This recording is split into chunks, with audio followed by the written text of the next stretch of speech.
Si vous aimez le mystère, le paranormal, et que vous souhaitez en savoir plus sur les recherches en cours, eh bien restez avec nous sur Fréquence Évasion et découvrons ensemble en compagnie de scientifiques et de témoins les phénomènes que l'on dit surnaturels. Patience, c'est dans une poignée de minutes sur Fréquence Évasion. Fréquence Évasion. Fréquence Évasion. Dans quelques instants, sur Fréquence Évasion, la clé du mystère. Nous serons en compagnie d'Yvan Poirier pour le 3e rendez-vous et nous allons aborder un thème aujourd'hui. Il s'agit des lignes de prédation et des égrégores. À tout de suite. Poussez vos coups de gueule en direct sur l'antenne.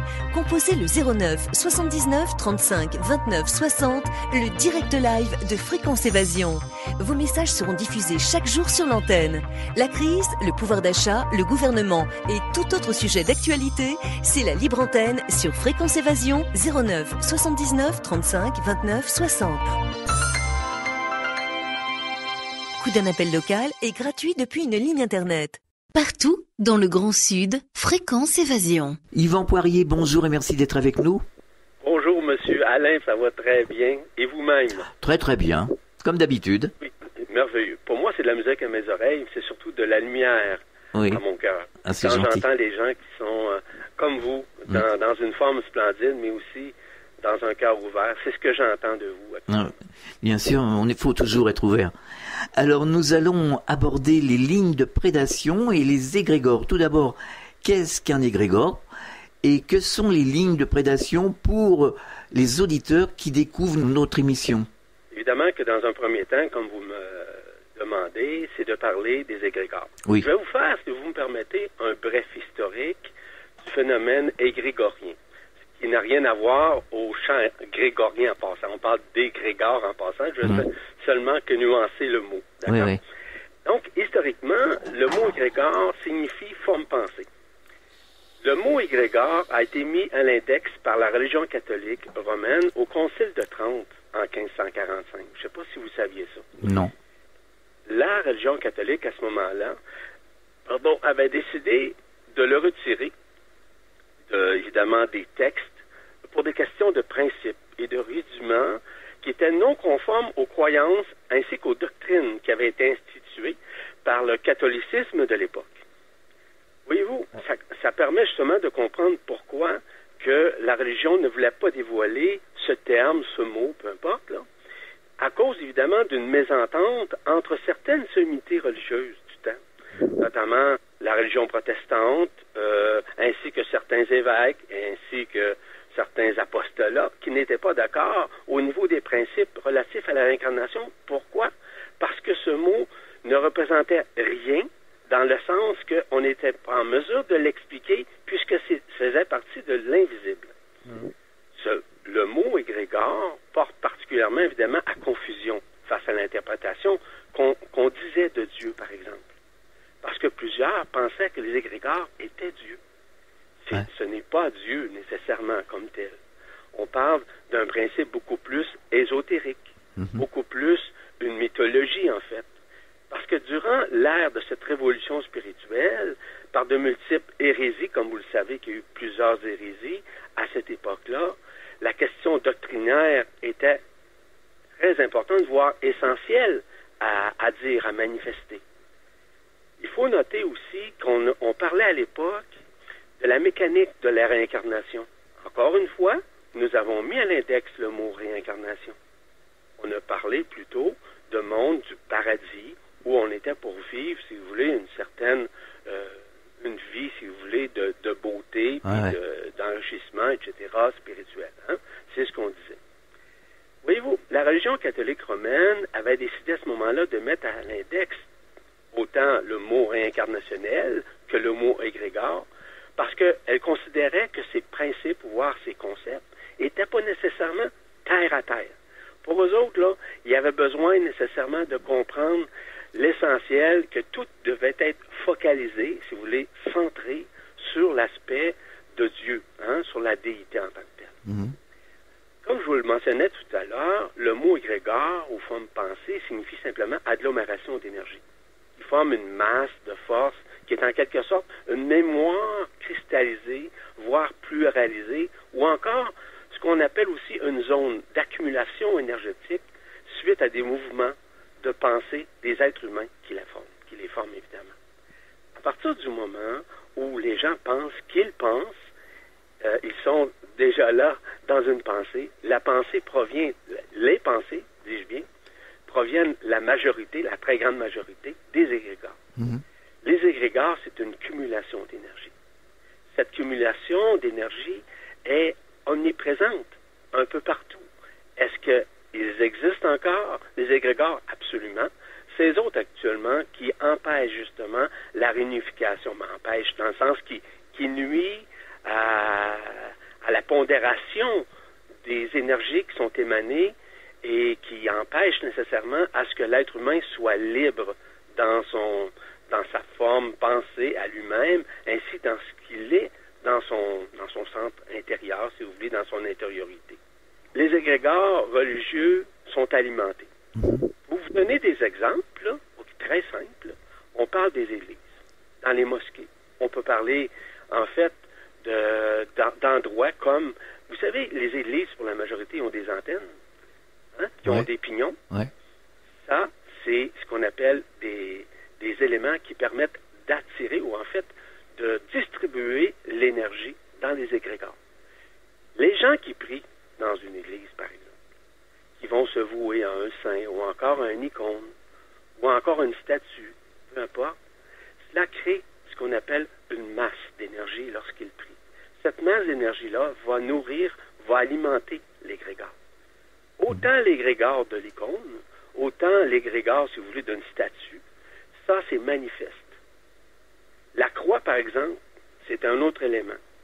Cette croix-là est, lorsqu'on prie, la croix, par exemple, le Christ qui est sur la croix, automatiquement, on envoie de l'énergie, on envoie nos pensées, on envoie nos prières, ce qui crée un égrégore.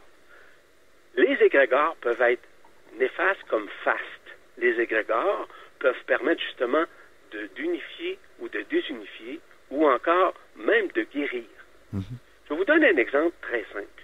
Nous avons un endroit, comme vous en avez beaucoup d'endroits dans vos régions, évidemment. Ici, on appelle ça Sainte-Anne-de-Beaupré. À Sainte-Anne-de-Beaupré, il y a eu énormément, au cours des dernières années, en fait, je pourrais dire le dernier 100 ans, énormément, si vous voulez, de gens qui ont pu guérir, ce qu'ils appellent des miracles en tant que tels. Les gens qui étaient ouverts d'esprit, les gens qui étaient ouverts du cœur, se sont permis nécessairement de guérir en priant, en manifestant avec leur cœur, avec leur humilité, ce qu'ils ont pu récupérer des égrégores qui avaient été, on pourrait dire, priés. On a cumulé cette énergie des égrégores et on a fait en sorte que ces égrégores permettent aussi d'être nourris, mais aussi d'aider des gens dans une certaine mesure.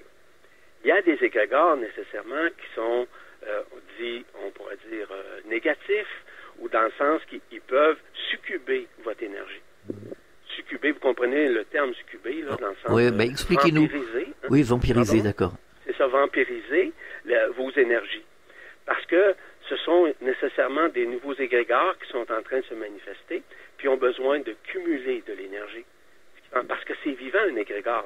Absolument. Oui, et du fait que ces égrégores sont vivants, ils peuvent se manifester à l'intérieur d'une pensée qui va faire en sorte que la personne risque d'être omnibulée par cet égrégore et elle se demande pourquoi. Au cours des dernières années, j'ai écrit sur les égrégores, évidemment, mais aussi j'ai pu vibraliser des mots, des termes qui sont reliés aux égrégores. Des termes sont vibralisés de faire en sorte que si vous êtes en contact avec ce mot et vous le connaissez, avec cet égrégore en tant que tel, vous pouvez vous en départir. J'ai créé ces noms-là. Il y en a plusieurs, mais il y en a 36 principaux. 36 principaux qui touchent notre vie humaine. Pour vous donner un exemple, on parle par exemple de médiocrisme. Les gens qui sont en colère, les gens qui ont peur, ce sont tous des égrégores. Et quelqu'un qui est branché à un égrégore automatiquement, vis-à-vis de la peur, par exemple, automatiquement, cette personne-là est assujettie à l'égrégore.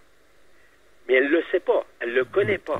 Elle n'a absolument aucune connaissance de ces mécanismes invisibles qui sous-tendent nécessairement sa vie, sa conscience en tant que telle. lorsqu'on regarde une personne qui est éprise par une maladie, par exemple, qui est éprise par cette peur, vous savez, peu importe la peur, ça peut être une insécurité, ça peut être une crainte d'un manque quelconque, etc. Ces égrégores-là sont omniprésents. Mais on peut s'en dégager. Parce qu'il existe nécessairement, qui relie la conscience de l'être humain à l'égrégore, ce qu'on va appeler les lignes de prédation. Je vais vous en parler. Oui. Et c'est quoi les lignes de prédation qui font en sorte que nous sommes évidemment dans cette phase de désunification, mais aussi et surtout de libération des égrégores. Et grâce justement à la loi d'action de grâce, qui essentiellement avant était ce qu'on appelle la loi d'attraction, qui existe encore en quelque sorte. Mais la loi d'attraction a été manipulée, elle a été obscurcie par certaines approches humaines qu'on a falsifié la vie. On falsifié, si vous voulez, cette loi d'attraction-là en la maintenant contre la vie humaine, contre la conscience, en fait, à ce que la conscience ne s'éveille pas. Mais aujourd'hui, dans l'arrivée, voire l'arrimage de cette loi qu'on appelle d'action de grâce, permet justement de nous réunifier, mais surtout de nous aider à nous départir, voire à nous déconnecter, de nous désencircuiter, si vous permettez l'expression, de ces égrégores. Et c'est faisable. C'est réalisable.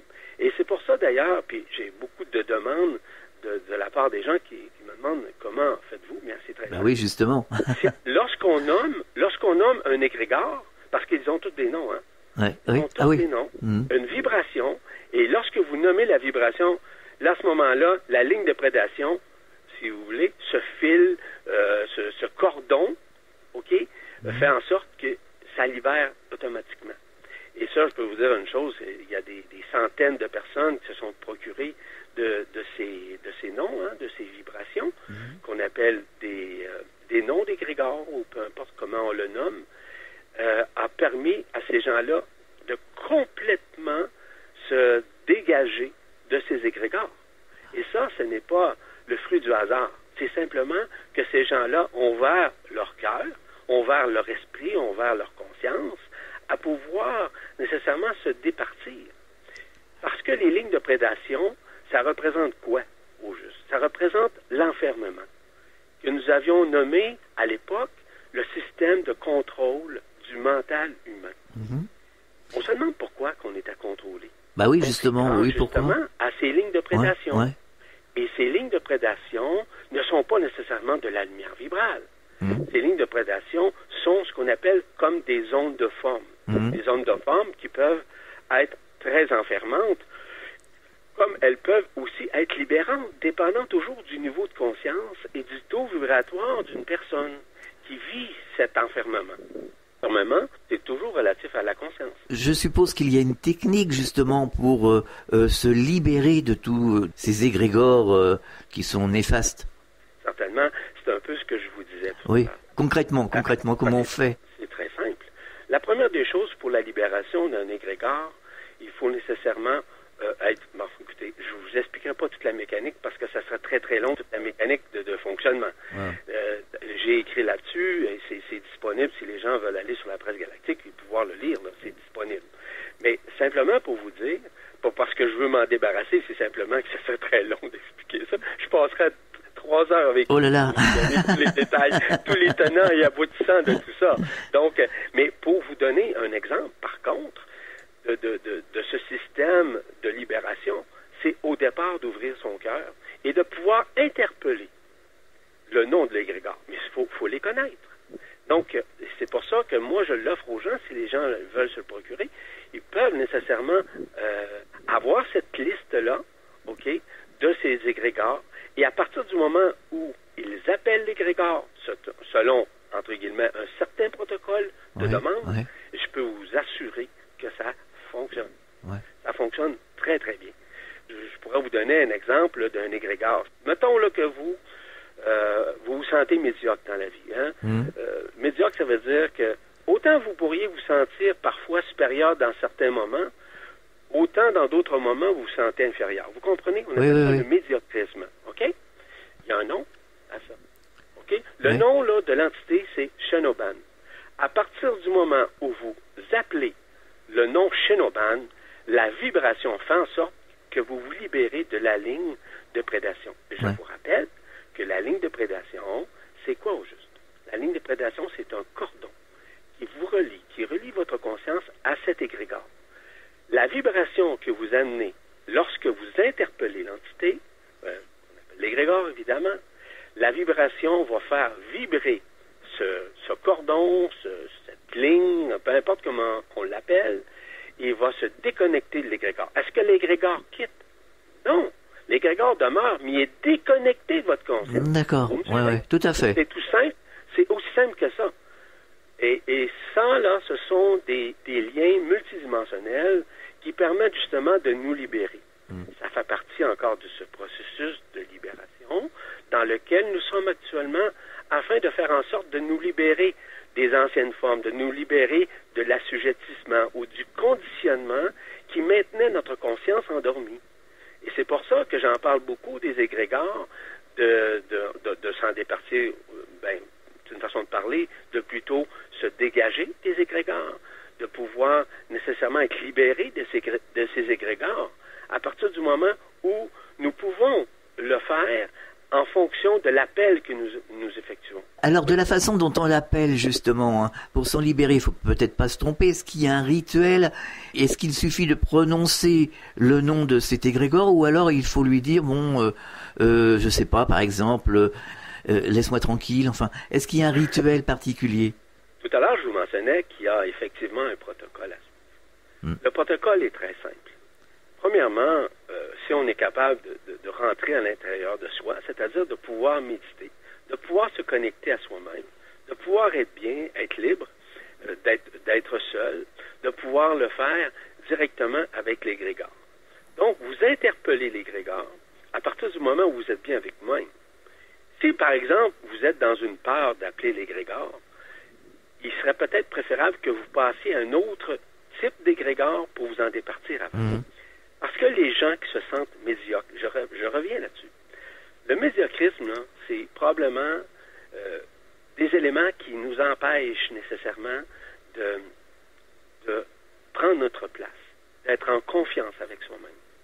Et il faut nécessairement être en confiance avec soi-même. Donc, peut-être que le premier égrégore à interpeller, d'une façon simple, évidemment, il n'y a pas de cri, il n'y a pas de ça, là. Vous interpellez Shinoban, et je vous garantis que Shinoban va, c'est-à-dire la ligne de prédation, la ligne de résonance qui maintient l'égrégore à votre conscience, va quitter, va se dissoudre en quelque sorte. Vous me suivez? Oui, tout à fait. Donc, c'est très, très simple. Toutes les choses qui sont compliquées, avec des rituels ou des choses comme ça devient complexe. Oui. Donc, il faut que ça soit simple. Il faut que la personne soit dans son cœur. Et vous comprenez quand je vous dis être dans son cœur? Oui, tout à fait. C'est être présent, c'est être dans le moment présent, dans l'ici, maintenant. C'est ça que ça veut dire. Mais les gens doivent conscientiser cet aspect-là avant d'amorcer. Évidemment que j'ai créé ce qu'on appelle un protocole. Ce n'est pas un rituel. C'est un protocole pour comprendre la mécanique, pour être bien avec soi-même dans un premier temps. Si vous êtes excité, vous êtes énervé, puis vous êtes en colère, essayez pas d'appeler un égrégore. Vous allez l'amplifier. Donc, il faut il est nécessaire même que vous soyez bien avec vous-même et en vous-même lorsque vous allez faire l'exercice de libération. Si vous êtes dans un état émotif, oubliez ça. Ça ne fonctionnera pas. C'est évident. C'est ça le protocole. Si vous êtes dans un état discursif et votre mental est omniprésent et qui par exemple, il est excité, il est énervé, puis il veut connaître, puis il veut que ça change, c'est évident que ça ne fonctionnera pas. C'est fondamental à ce que tout se fasse de façon concomitante avec l'état d'esprit ainsi que l'état d'âme et j'ajoute à ça l'état du corps, qu'il soit capable et de le faire en souplesse, qu'il soit capable de le faire dans un état où il n'est plus en dissonance cognitive, où le mental n'est plus... En fait, c'est de taire le mental. Mais comment taire le mental? On peut le faire par une prière, on peut le faire par exemple par un mantra. C'est possible.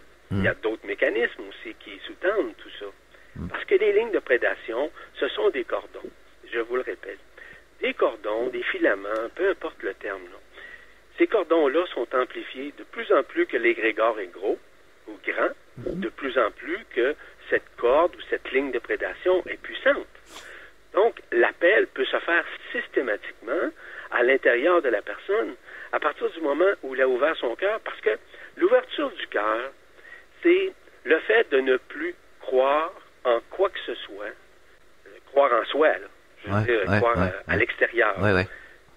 Les croyances, vous savez, les fausses croyances. Vraiment, hein, les religions, ce sont encore des fausses croyances. Oui, tout à fait. Donc, le fait de se départir graduellement de nos croyances, c'est-à-dire de l'ancien, d'une religion, d'une pensée collective ou de ces choses-là, ou même d'une philosophie, fait en sorte qu'à un moment donné, on se retrouve unicitaire, c'est-à-dire unis à nous-mêmes, et ce que nous allons faire comme technique, ce que nous allons faire comme exercice de libération, va nous aider énormément à nous révéler à nous-mêmes. J'ai des gens, je pourrais vous nommer, écoutez, sans nommer les noms des personnes, là, une quantité de personnes, je ne les ai pas nombrées encore, et qui se sont départies nécessairement des lignes de prédation vis-à-vis la relation qu'ils avaient avec les égrégores, et ça s'est fait d'une façon, ça s'est fait dans une fraction de seconde.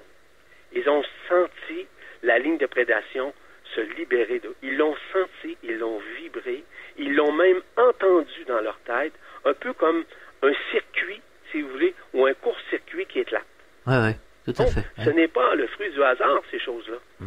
Et à partir du moment où plus en plus nous nous unifions vers nous-mêmes, en nous-mêmes, c'est là qu'on est en mesure justement de nous départir, voire de nous libérer de cet emprisonnement qui fait en sorte que l'être humain pense qu'il pense, mais en réalité, c'est pas lui qui pense. Ce sont les égrégores auxquels il s'associe, ou encore, vous savez, quelqu'un qui est en colère, là, par exemple.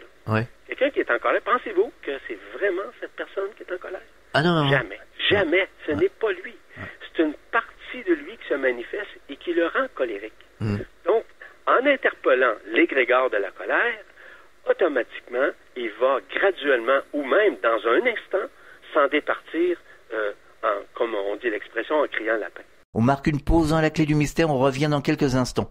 Enfin, il existe une radio dynamique et proche de ses auditeurs. C'est Fréquence Évasion, la radio du Grand Sud sur le web. Écoutez la différence. Soyez les acteurs de Fréquence Évasion. Réagissez à chaque instant dans le direct live au 09 79 35 29 60. Exprimez-vous en toute liberté sur la ligne des auditeurs 09 79 35 29 60. Fréquence Évasion, l'interactivité et la libre expression. Abandon, maltraitance, massacre. La souffrance animale ne connaît ni limite, ni frontières. Depuis près de 30 ans, la Fondation Brigitte Bardot intervient aux 4 coins du monde. En mer, comme sur terre. Vaccination, sauvetage, création de refuges, réintroduction en milieu naturel. Nous remportons chaque jour des victoires contre la maltraitance. Continuons le combat. Fondation Brigitte Bardot. Ne laissons pas les animaux sans défense. Radio Fréquence Évasion, le son de la Côte d'Azur. Nous sommes de retour sur Fréquence Évasion. Nous parlons en compagnie d'Yvan Poirier des égrégores, des lignes de prédation. Dès la naissance, on est conditionné par les parents, par la société, par un tel ou telle personne. Il y a des gens qui se laissent conditionner plus facilement que d'autres. Il y a des gens qui sont plus rebelles. Est-ce que le fait de dire, par exemple, il y a quelque chose qui va pas, il y a quelque chose qui cloche, c'est pas juste, je n'adhère pas à tel ou tel propos. Est-ce que, en agissant de cette façon-là, on échappe à certains égrégores ou on s'en libère? Vous avez absolument raison. Vous avez absolument raison parce que vous échappez à l'égrégore dans un premier temps et dans un deuxième temps, vous vous en libérez si toutefois il tenterait peut-être de vous assujettir ou encore de se brancher à votre conscience. Oui, c'est effectivement ça. Vous savez, dans la vie, là, vous comme moi, quand nous prenons notre place, ça ne veut pas dire de prendre la place des autres. Hein? Bien sûr. De prendre notre place, c'est d'être capable de nous assumer, de prendre nos responsabilités, de donner notre opinion, notre point de vue, notre regard sur la vie ou sur des principes ou sur des concepts, n'importe quoi. C'est de prendre sa place. Aussi simple que ça. À partir du moment où quelqu'un prend sa place, il est définitif que cette personne-là va avoir beaucoup moins de difficultés à être épris, si vous me permettez l'expression, ou encore conditionné par un égrégore. Parce qu'il a décidé de prendre sa place. De faire en sorte qu'en prenant cette place-là, dans lui, c'est la personne qui s'unifie, qui est capable. Je ne parle pas d'une personne qui se prend pour une autre personne. Je parle d'une personne qui a suffisamment d'amour pour lui, suffisamment d'humilité et de simplicité pour prendre sa place sans l'imposer aux autres. Je peux vous assurer d'une chose, qu'il n'y a aucun égrégore qui va s'associer à cette personne. Oui, tout à fait. Je me souviens, personnellement, j'ai été confiné justement par un égrégore à un moment donné, qui était justement celui dont je vous ai parlé tout à l'heure, le médiocrisme. Ça m'est arrivé. Je vais vous donner un exemple très, très concret.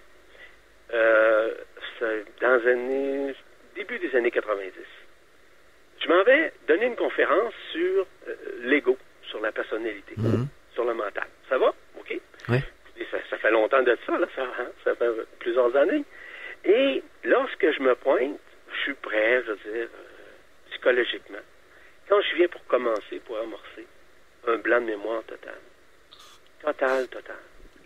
Là, je me demandais ce que c'était. Mais je connaissais déjà les mécanismes qui sous-tendent les égrégores. Automatiquement, j'ai ressenti la vibration de cet égrégore qui venait de venir m'assujettir, me conditionner, venir omnibuler ma conscience. Je l'ai interpellé et automatiquement, ça a pris quelques instants. Et l'égrégore m'a quitté. C'est-à-dire la ligne de prédation, c'est totalement déchiré ou, si vous voulez, coupé de ma conscience. C'est comme ça que ça fonctionne. Mais il s'agit d'être conscient. Et les gens qui font appel justement à ces noms d'égrégores réalisent par eux-mêmes que tout se fait à partir du moment où tu es bien avec toi-même. Il est fondamental d'être bien avec soi-même. Et tout à l'heure, ce que vous mentionnez par rapport au fait que quelqu'un qui n'aime pas telle chose ou encore qui donne son opinion sur quelque chose, sur par exemple, peu importe le point de vue, peut arriver justement à prendre sa place, mais d'aucune façon il va être assujetti ou encore conditionné par une ligne de prédation et par un égrégore. Jamais ça va arriver. Mais toute notre vie, on a été conditionné par la peur.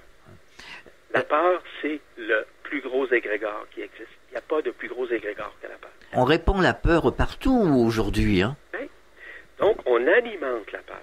Puis, en alimentant la peur, c'est un gros égrégore. Je vous donne un exemple. Je suis allé à plusieurs reprises aux États-Unis et j'arrive dans une grande, tout proche d'une grande ville qu'on appelle Baltimore. Baltimore, c'est dans un des États, si vous voulez, qui est pas loin de Washington, où on parle, par exemple, de la Maison-Blanche. Ça va? Oui. C'est juste après la Maison-Blanche, en fait, Washington. D'accord. Et quand je suis arrivé au niveau de la ville, on était en soirée, j'ai vu l'égrégore de la ville. Mais il y a tellement d'événements circonstanciels, négatifs, qui se sont passés dans cette ville de Baltimore, qui a fait en sorte que j'ai pu voir l'égrégore auquel les gens étaient associés. L'égrégore de la ville. Parce que, je vous donne un exemple d'égrégore. Les drapeaux sont des égrégores. Les religions sont des égrégores. Par exemple, la politique, c'est d'autres égrégores. Voyez-vous, quand, par exemple, vous êtes partisan d'une équipe, par exemple, une équipe de foot, vous êtes partisan d'une équipe de hockey, peu importe, là, ce sont des égrégores. On peut être détaché de l'égrégore, on peut être partisan, mais non pas assujetti à l'égrégore. Ah oui, tout à fait. Ou vous êtes toujours, par exemple, dans le fait d'être en colère ou de critiquer ou de chialer après l'arbitrage. Voyez-vous, vous vous associez à l'égrégore et vous nourrissez l'égrégore. Donc, tout ce qui existe comme tel, forme pensée, concept, réunion, par exemple, je vous donne un exemple. Lorsqu'on fait des événements de commémoration. C'est ça. Bon, c'est d'alimenter les égrégores. Quand, par exemple, on rappelle que des gens ont été tués à tel endroit, à tel moment, durant une guerre, quoi que ce soit, on ramène et on amplifie l'égrégore. Ouais. C'est aussi simple que ça, là. Donc, les gens sont encore conditionnés par cet événement, par cette histoire qui renforce les égrégores, qui amplifie les égrégores, qui font en sorte que ces égrégores-là sont maintenus. Mais si la personne, par exemple, moi, si je vais aller à un événement circonstanciel, et pensez-vous que je vais être assujetti à l'égrégore? Non, pas du tout. Je suis capable d'observer que l'égrégore est présent, mais je ne serai jamais assujetti à sa ligne de prédation qui va venir se connecter Oui, tout à fait. à l'émotion de l'égrégore. Oui. Parce que chaque personne qui va vivre l'émotion durant l'événement dont je viens de vous parler, par exemple, automatiquement, vous alimentez l'égrégore. Et c'est pour ça on ne peut plus important de réaliser qu'à chaque fois que nous avons des formes pensées vis-à-vis le passé, vis-à-vis aussi, par exemple, les projections dans l'avenir, il faut faire attention à tout ça. Parce que chaque pensée que nous avons se propulse à l'intérieur de certains hologrammes à l'intérieur de nous. Les hologrammes, c'est que nous avons dispersé à travers nos vies. Je ne parle pas de notre vie antérieure dans cette vie, dans ce monde ici. Oui. Je parle dans des vies, ce qu'on appelle d'autres plans de vie dans d'autres dimensions. C'est ça dont je veux vous parler. Automatiquement, ces formes pensées-là se manifestent holographiquement, directement dans ces mondes. Donc, si vous avez une pensée positive ou vous avez une pensée négative, quelle qu'elle soit, automatiquement, on dirige cette pensée-là vers ces lieux qui va alimenter, je parle de ces lieux-là où on a laissé des hologrammes. Des hologrammes, en l'occurrence, c'est ce qu'on appelle des doubles de nous-mêmes que nous avons laissés lorsque nous avons visité ou expérimenté dans ces endroits dans notre vie systémique. Notre vie systémique, c'est pas notre vie actuelle. Notre vie dans la lumière, je parle. Okay? Autant si vous allez, par exemple, dans un monde de densité unifiée ou dans une dimension supérieure, automatiquement, ces énergies-là suivent. Donc, c'est pour ça qu'on dit souvent aux gens de faire attention dans ce qu'ils pensent et à quoi ils pensent et de la façon qu'ils le pensent. Quelqu'un qui juge, par exemple, souvent c'est une partie de cette personne-là qui juge. Il juge les autres en fonction de ce qu'il est en réalité. Donc, il projette cela. Mais il projette également vis-à-vis une personne, mais il projette également aussi, au même titre, dans ces hologrammes qui font partie de sa vie systémique. Voyez-vous? C'est très large le spectre des égrégores. C'est très, très large. Ce qui fait en sorte que la personne, pour se libérer, doit d'aucune façon juger ou condamner quoi que ce soit ou parler contre les autres. Il doit faire en sorte d'être capable de regarder, de donner son point de vue. Oui, c'est correct, mais ça ne veut pas dire de condamner. Oui, tout à fait. Juger, c'est condamner, hein. Absolument. Voilà. Absolument.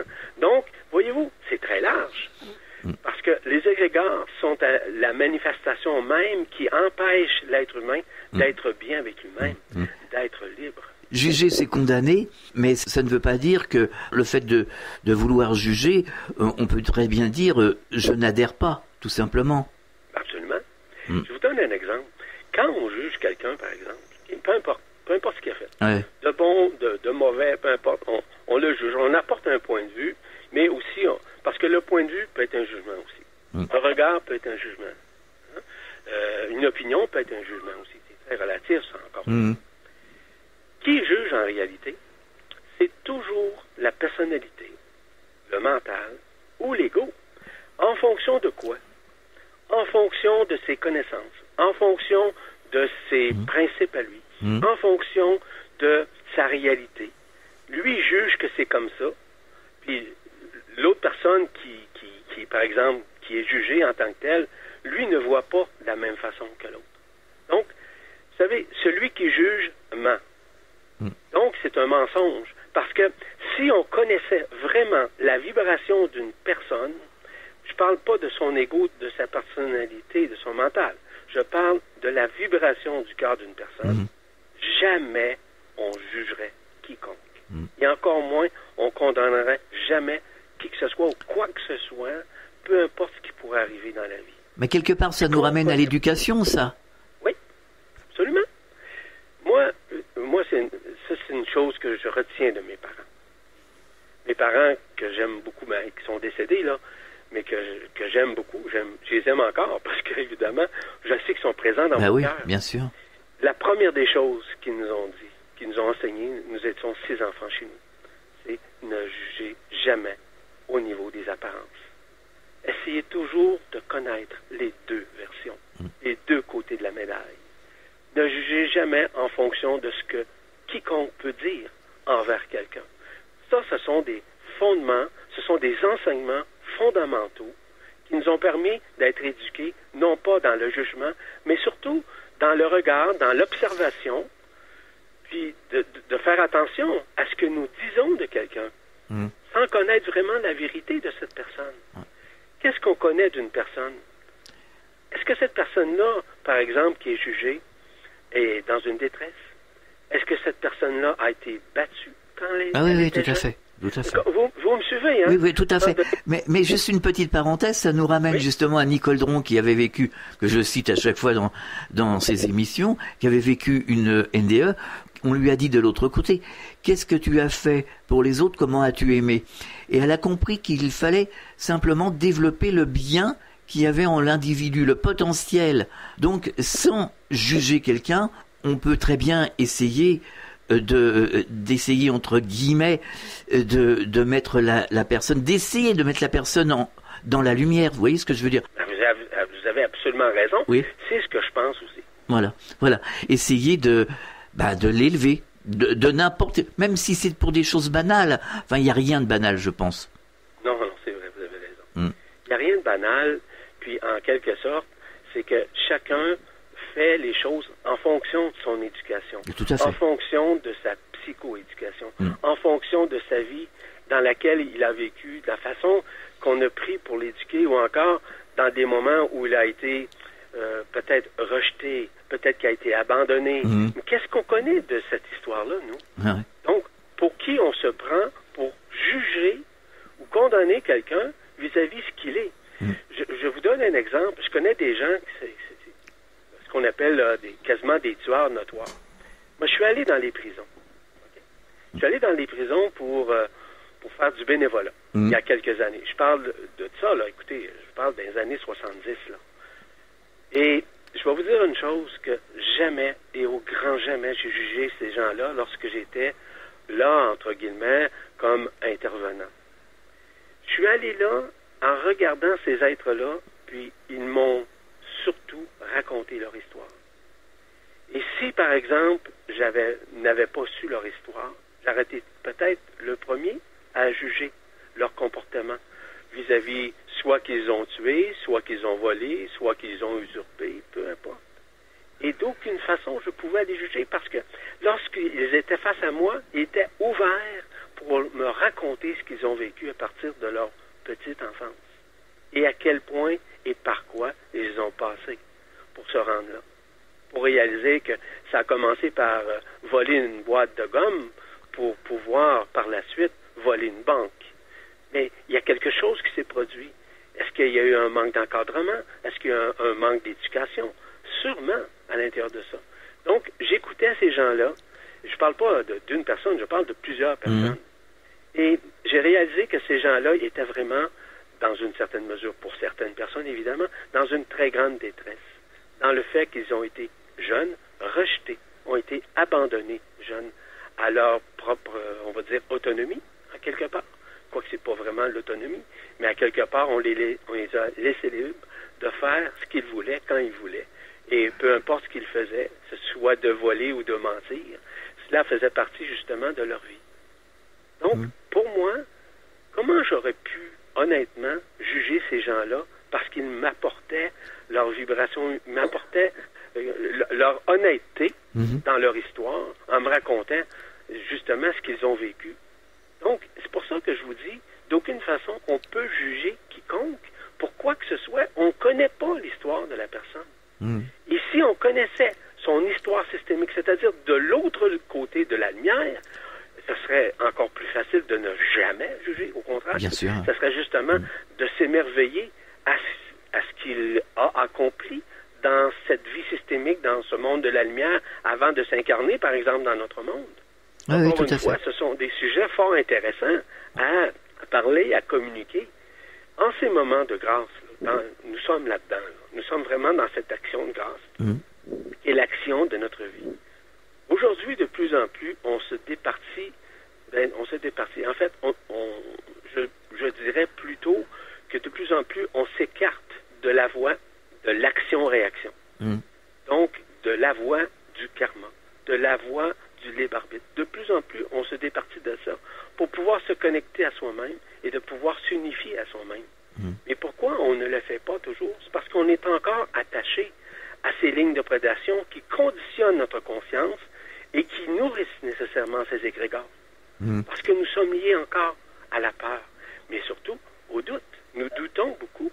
On en revient à cette fameuse phrase, il faut penser par soi-même. Exactement. La pensée par soi-même, c'est une pensée qui est beaucoup plus créative, on va dire, mais c'est une pensée qui est beaucoup plus multidimensionnelle, c'est-à-dire qu'elle se manifeste d'une façon multidimensionnelle. Si vous jugez quelqu'un, vous vous jugez vous-même, premièrement, et en plus, vous jugez aussi vos hologrammes, vos doubles dans d'autres vies. Donc, à quelque part, c'est que vous avez vécu aussi ces éléments-là en dedans de vous. Donc, vous amplifiez nécessairement négativement ce que vous avez fait ou vous avez nécessairement accompli dans d'autres vies. Et c'est pour ça que de plus en plus, on doit se réunifier en nous-mêmes, pour nous-mêmes. Ce n'est pas de l'égocentrisme, ça. C'est du luminocentrisme. C'est d'être suffisamment en lumière en dedans de nous pour pouvoir nous réunifier en nous-mêmes, pour nous-mêmes. Et surtout, d'en prendre conscience de ça. À chaque fois qu'on utilise... pour vous donner un exemple, là, si on dit à quelqu'un, là, tu une pétasse, ou tu dis à quelqu'un que c'est un fou, c'est une folle, ou quoi que ce soit, savez-vous une chose, que ça fait très mal? Ça fait très mal à cette personne-là? Bien sûr. Est-ce qu'on connaît vraiment cette personne-là? Pourquoi on dit ça? Est-ce qu'on peut le dire, par exemple, pour le plaisir de le dire? Même ça, il faut faire attention à ce que nous disons, ce que nous spéculons ou encore nous pensons de quiconque. Et c'est ça. Et à partir du moment où nous parlons de la sorte, disons négativement, là, nous alimentons des égrégores, des pensées, des formes pensées. Parce qu'un égrégore, comme je vous le signalais au tout début, c'est une forme pensée. Et ces égrégores sont très, très larges. À un moment donné, les égrégores vont pouvoir éclater. Comment vont-ils éclater? C'est qu'à un moment donné, ils ont ce qu'on appelle une surdose d'énergie. Ce qui fait en sorte que ceux qui vont être dessous vont pouvoir bénéficier de cet égrégore, c'est-à-dire de l'énergie du grégor, des égrégores. C'est comme je vous disais tout à l'heure, autant un égrégore peut être passif, qu'il peut être actif, ou autant il peut être négatif, mais autant aussi qu'il peut être créatif. S'il éclate au bon moment, à la bonne place, pour la personne, elle va bénéficier d'une abondance de lumière. C'est vrai, parce qu'à l'intérieur d'un égrégore, c'est de la lumière. Ce sont des formes pensées. Voyez-vous? Vous me suivez? Oui, oui. Alors, justement, on peut créer des égrégores positifs. Oui, vous pouvez créer des égrégores positifs en pensant positivement, en faisant en sorte que, pas de vouloir sauver le monde, c'est pas dans Non. C'est simplement d'avoir cette intelligence de l'esprit dans un lâcher-prise pour émaner une pensée. Ce dont on parle aujourd'hui, entre vous et moi, pensez-vous que c'est négatif? Non, c'est très très positif. Pas du tout, hein? Pas du tout.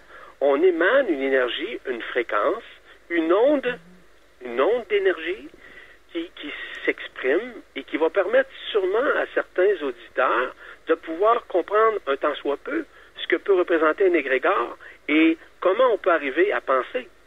La pensée est multidimensionnelle. La pensée peut se manifester à la fois dans plusieurs dimensions, dépendant toujours de notre conscience, dépendant toujours de la façon dont on le dit.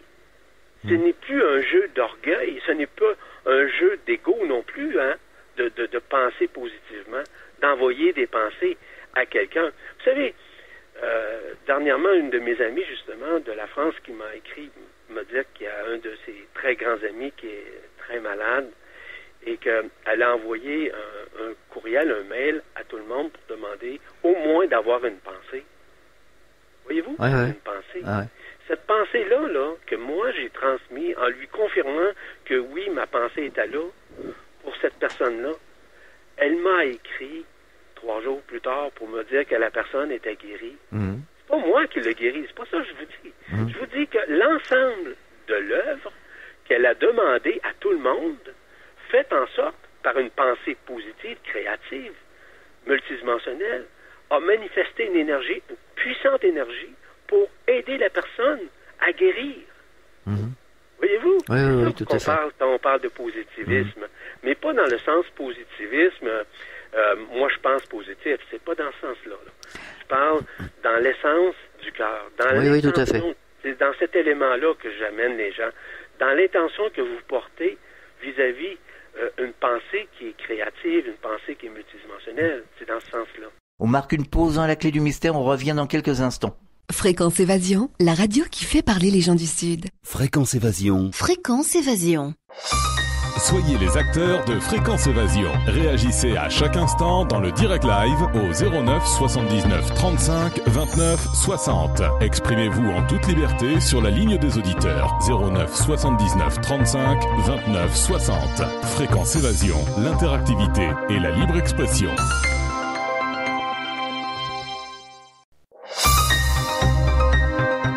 Chaque jour sur Fréquence Évasion Radio, vos rendez-vous quotidiens. Écoutez Fréquence Évasion, infos, chroniques, interviews et détente. Fréquence Évasion Radio, dites-nous tout.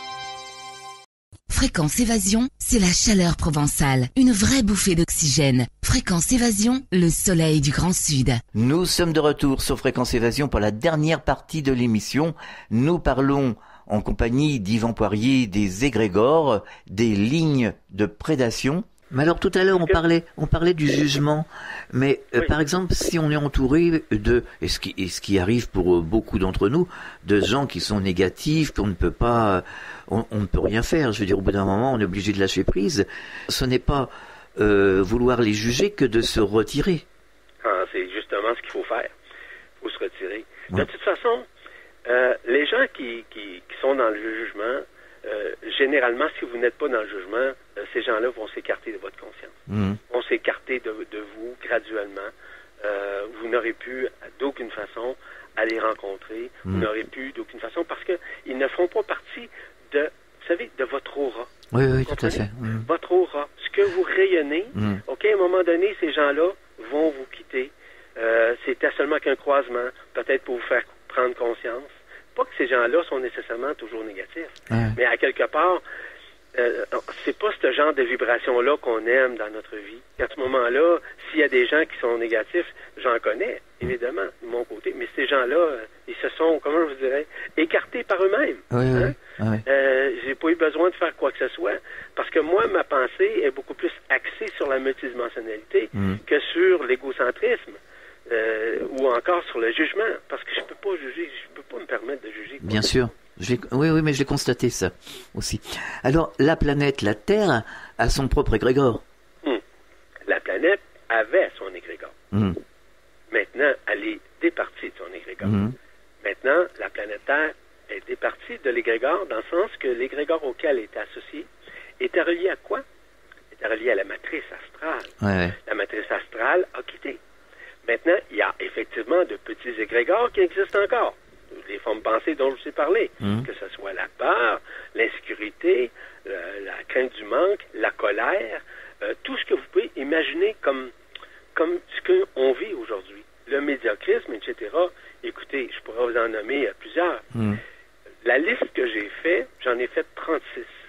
36 égrégores principaux en ce qui nous concerne ici sur la Terre pour les êtres humains. En effet, Il y en a d'autres, il va de soi, il y en a des milliers d'autres, mais les 36 principaux sont fondamentaux à comprendre, à saisir. Et lorsqu'on a compris que ces égrégores-là sont présents et qui nous conditionnent, par exemple, à ce moment-là, en le nommant, en faisant ce dont je vous ai parlé tout à l'heure, certains protocoles, automatiquement, ils en sont libérés. Ça se fait tellement facilement. Les gens, il y a des gens qui m'ont écrit pour me dire qu'ils avaient utilisé certains égrégores tellement puissants dans d'eux qu'ils se sentaient flotter. J'exagère pas quand je vous dis ça, j'ai des preuves concrètes et évidemment décrites. Mais simplement pour vous dire que c'est merveilleux, la libération d'égrégores ou de plusieurs égrégores à partir du moment où la personne ouvre sa conscience, ouvre son esprit à l'éveil nécessairement, que ces égrégores-là sont présents encore. Et c'est ça qui garde la conscience encore endormie chez l'être humain. Parce que l'être humain est beaucoup plus encore aujourd'hui axé sur quoi? Sur les fameuses croyances. Oui, tout à fait. Ils croient énormément au passé. Ils croient énormément à leur religion. Vous savez, les croyances, c'est évidemment de l'enfermement. Quand on croit, je ne parle pas de croire en soi, je ne parle pas de cette confiance, de cette foi à l'intérieur de nous. Là. Je parle de croire à l'extérieur. On n'a pas à croire à l'extérieur. Nous avons qu'à croire à notre intérieur. Le Christ, lorsqu'il nous parlait nécessairement, il nous parlait du royaume des cieux. Ce royaume des cieux, c'est dans notre cœur. Nous avons tout dans notre cœur. Nous avons tout ce qui est relatif à la création dans notre cœur. Dans ce centre cristallin, je ne parle pas du cœur physique, là, je parle du cœur dans la poitrine qui traverse, là. C'est de ce cœur-là dont je parle. J'aime me spécifier parce que je ne voudrais pas qu'on nécessairement là, qu'on tergiverse sur ce point. Simplement pour dire que les croyances à l'extérieur d'un concept, d'une doctrine, d'une religion ou d'une connaissance, quelle qu'elle soit, c'est du bidon. En fait, c'est de l'illusion. Tout à fait. La croyance doit être axée vers la vibration du cœur. Mais ça, c'est difficile pour l'être humain parce qu'il pense que tout se passe à l'extérieur. Mais tout ce qui se passe à l'extérieur se passe également au même titre à notre intériorité, en dedans de nous. Donc, si on a peur de l'extérieur, ça se manifeste aussi dans notre intérieur. Vous me suivez? Tout à fait. Donc, c'est comme ça fonctionne. Ça paraît parfois, si vous voulez, relatif pour chacun, mais dans notre monde, peu importe les circonstances, peu importe les événements, lorsque on est centré sur nous-mêmes, d'aucune façon, et je le répète parce que vous me l'avez mentionné tout à l'heure, on ne peut être assujetti ou conditionné par un égrégore ou par une ligne de prédation. Jamais. Ça ne peut pas arriver. Parce qu'à ce moment-là, on a suffisamment d'amour en soi, de lumière en soi, dans le cœur, pour empêcher la connexion de cette ligne de prédation, de cet égrégore qui va venir se manifester dans notre conscience. Et ça, encore une fois, c'est une ouverture du cœur, c'est l'ouverture d'esprit. C'est vraiment au-delà des connaissances dites humaines ou même ésotériques. Parce que c'est d'au-delà de l'ésotérisme dont je vous parle. Oui, tout à fait. C'est surtout l'intériorité du cœur qui s'exprime. Le cœur, là, c'est quelque chose qui est vraiment au-delà de la connaissance humaine, parce que on ne connaît pas encore tout ce qui est relatif à l'intériorité. Que toute cette centrification qui est en dedans de nous, qu'on doit apprendre à reconnaître, à se reconnaître sur un plan multidimensionnel. Et c'est de là que je parle. Je parle du cœur, de l'ouverture. Comment on peut se reconnaître de son intérieur? Parce qu'on reconnaît l'extérieur, mais on ne reconnaît pas l'intérieur. Et comment on peut arriver à reconnaître l'intérieur? Arrêtez de tout intellectualiser. Ça, là, vous venez de toucher le point. D'arrêter d'intellectualiser. D'arrêter de tergiverser. D'arrêter de poser des questions qui sont inutiles, qu'on connaît déjà la réponse, mais qu'on veut avoir une confirmation de ce dont nous connaissons déjà. Tout à fait. Arrêter de tergiverser, de rentrer dans notre luminocentrisme en dedans de nous, à ce que nous devenions davantage autonomes en dedans de nous. Tout à fait. L'autonomie, là, c'est au niveau de la conscience. Je ne parle pas de l'autonomie d'être capable de conduire son véhicule ou d'aller faire le marché. Non, on aura bien compris. L'autonomie, c'est à l'intérieur de soi. L'autonomie, c'est la faculté intérieure de se manifester par le cœur, de se manifester, de faire en sorte d'être capable de répondre à ses propres questionnements, d'être capable de s'intérioriser à chaque fois qu'une pensée vient soit nous basculer dans la peur, ou encore dans la crainte, ou encore dans l'asservissement en tant que tel. C'est d'arrêter de croire à l'extérieur. C'est ça que je vous dis depuis tout à l'heure. Ces croyances-là nous empêchent énormément. C'est discursif. Et vous avez totalement raison qu'à partir du moment où on est dans l'intellect, on est ce qu'on appelle dans l'intelligence du mental, OK, qui est très limitée en passant. On ne peut pas avancer, mais surtout, on ne peut pas, on pourrait dire, ouvrir notre cœur, notre esprit à la lumière. Ouais. Parce qu'on est trop dans notre tête. Oui. Et arrêter de rabâcher sans arrêt les mêmes choses. Oui, on pourrait dire, oui, rabâcher. Pour ne pas dire redondant. Hein? Tout à fait. Parce que pour vivre cette transformation-là, cette transmutation-là, cette transsubstantiation-là dans ces moments de grâce aujourd'hui, on doit ouvrir notre cœur. On doit cesser de tergiverser sur des banalités, sur des choses auxquelles ça nous concerne même pas, puis on veut s'en occuper ou encore on veut s'en mêler. On doit apprendre à nous mêler de nos affaires. Déjà, on a beaucoup à faire vis-à-vis nos affaires à nous-mêmes. Pourquoi on ne le fait pas? Parce que notre vision des choses est beaucoup plus axée vers l'extérieur, vers les autres, au lieu d'être dans notre intériorité. C'est pour ça que je vous disais tout à l'heure, de pouvoir croire en soi, d'avoir cette foi intérieure. La foi, pour moi, là, ce n'est pas une connaissance, ce n'est surtout pas une croyance. La foi, c'est ce que nous sommes dans notre ADN quantique. Finalement, c'est se reconnecter à la source. Exactement. La reconnexion de la source, c'est notre propre source, parce que nous sommes également la source. Nous sommes tous et toutes une contrepartie de cette source multidimensionnelle. Tout à fait. C'est ça. Et donc, oui, tout à l'heure, par rapport à la question, justement, en ce qui a trait à l'égrégore de la Terre, oui, c'est disparu. C'est certain. C'est disparu parce que la matrice étant quittée, toutes les lignes de prédation qui maintenaient la Terre comme telle, ça a été déchiré. Ça a été déchiré comment? Pour vous donner un exemple, lorsqu'on parle de notre atmosphère, on va parler par exemple de la stratosphère, de l'ionosphère ou encore de la ionosphère. Ces particules-là, maintenant, sont déchirées pour accueillir la lumière qui nous adoube de sa force. Et c'est ça. C'est ça qui se passe actuellement. De déchirer ces voiles, c'est en train de se faire actuellement. C'est ce qu'on appelle la libération. Cette libération systémique qui se fait partout dans notre monde, dans notre Terre, dans notre système solaire, voire même dans notre galaxie. C'est ça qu'on vit actuellement. Justement, juste une question avant de se séparer. Yvan, est-ce que vous n'avez pas remarqué que le Soleil est vraiment blanc, mais vraiment très très blanc? Vous avez absolument raison. C'est la nouvelle fréquence. Et je peux vous confirmer une chose. Oui. Personnellement, et ça, je donne un truc en passant. Là. Si vous êtes capable de regarder le Soleil, non pas évidemment à son lever ou à son plein potentiel, mais lorsqu'il se couche à l'ouest, là, vous allez réaliser que vous allez voir une autre onde de ce qu'on appelle un peu comme un soleil cyclique. Je vous explique c'est quoi. Oui. Un soleil cyclique, c'est comme une cible. Vous savez, une cible là, qu'on connaît là, et qui a des points. Là. Le Soleil, maintenant, est blanc et bleu. Oui. Okay?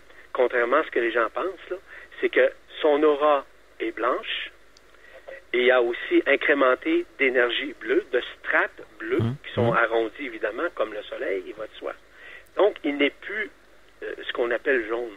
Et personnellement, justement, moi, je l'ai vu il y a quelques années de ça, le Soleil dans son autre dimension. Oui. Et de plus en plus, il se blanchit, si vous me permettez encore l'expression. Oui. Il est encore plus blanc, puis il va l'être encore plus. Premièrement, c'est causé par l'énergie de la lumière blanche. Dans un deuxième temps, par l'énergie bleue de la lumière. Qu'on appelle les énergies supramentales ou encore les particules adamantines. Tout ça, c'est concomitant actuellement, ce qui fait en sorte que notre Soleil est en train de se libérer aussi. Parce que vous savez, notre Soleil a été aussi conditionné à quelque part à un moment donné. Et le Soleil, qu'est-ce qui habite le Soleil? C'est notre corps d'être-té.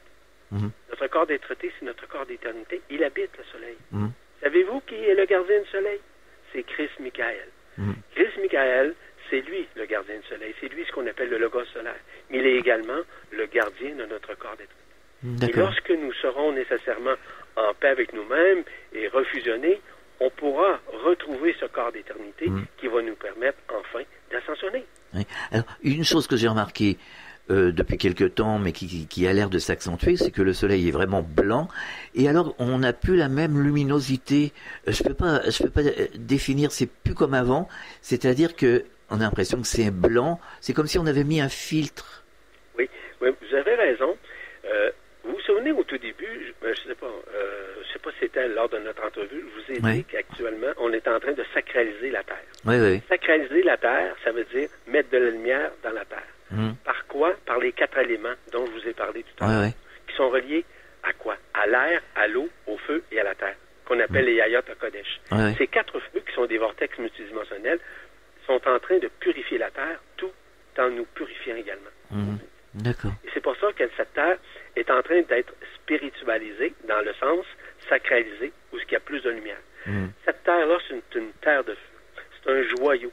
Mais les gens ne connaissent pas la Terre. Ils pensent que c'est une terre, mais la terre, c'est elle qui nous nourrit, c'est elle qui nous donne à manger, c'est elle qui nous fournit ce dont nous avons besoin pour vivre concrètement, vous êtes d'accord? Oui, tout à fait. Donc, c'est ça. Et cette terre-là est multidimensionnelle, contrairement à ce que les gens pensent. Cette terre-là, ce joyau multidimensionnel, va vivre également l'ascension comme nous. Si nous vivons l'ascension, la Terre aussi va le vivre. C'est elle, en fait, qui est un peu comme notre porte-étendard dans le système solaire, dans notre galaxie, qui va nous permettre de vivre cette ascension à un moment donné. On en fait partie. Yvan, est-ce qu'il y a une actualité particulière à la presse galactique? Oui, il y a beaucoup d'activités, parce que de plus en plus, on a de nouveaux, en passant, de nouveaux chroniqueurs qui se sont greffés, si vous voulez, à notre équipe. Ce qui fait en sorte qu'ils amènent de nouvelles dimensions, de nouvelles façons. Et ce que nous faisons le plus actuellement à la presse galactique, c'est des vibra-conférences qu'on appelle. Ce sont ce qu'on appelle des hangouts, qui font en sorte que les gens peuvent, par exemple, nous écrire, mais aussi peuvent se connecter une fois, par exemple, par 2 semaines, 3 semaines, et ça coûte absolument rien, c'est gratuit. Ils peuvent, par exemple, écouter une conférence que je donne, exemple, et aussi, par la suite, je réponds à peu près à 1 heure de questions. Ça, là, c'est totalement gratuit à la presse galactique. Et on invite les gens, s'ils veulent se joindre à nous, lorsqu'on fait nos hangouts, ils ont seulement qu'à aller sur la presse galactique et de pouvoir constater par eux-mêmes toutes les activités qui sont concomitantes, justement, à cette arrivée de la lumière, à cet arrimage de la lumière, qui va faire en sorte que nous sommes dans une phase de libération globale et qui va faire en sorte de nous libérer en vue de cette ascension prochaine. D'accord. Et c'est pour ça qu'on fait ces activités-là. La presse galactique, c'est un large éventail, si vous voulez, de conférenciers, de chroniqueurs, d'enseignants, d'êtres de lumière qui se manifestent à travers, justement, la presse galactique et qui fait son œuvre d'une façon très... D'accord. Yvan Poirier, merci d'avoir participé à cette émission, la dernière de la saison. On se retrouve à la rentrée, bien entendu. Alors, bonne continuation et beaucoup de lumière, en tout cas. Merci infiniment pour vos lumières et merci beaucoup. Moi aussi, je tiens à vous remercier infiniment pour votre patience et aussi pour votre ouverture d'esprit. Merci. Lors de nos conversations, que je trouve extraordinaires d'ailleurs, et que les gens à la presse galactique aussi apprécient au plus haut point. Sur ce, merci infiniment et je salue tout le monde tout en vous embrasant aussi de cette lumière de ma présence à votre présence. Et on se retrouve à la rentrée et bonnes vacances à tous. Excellent. Bonnes vacances à tout le monde. Fréquence Évasion.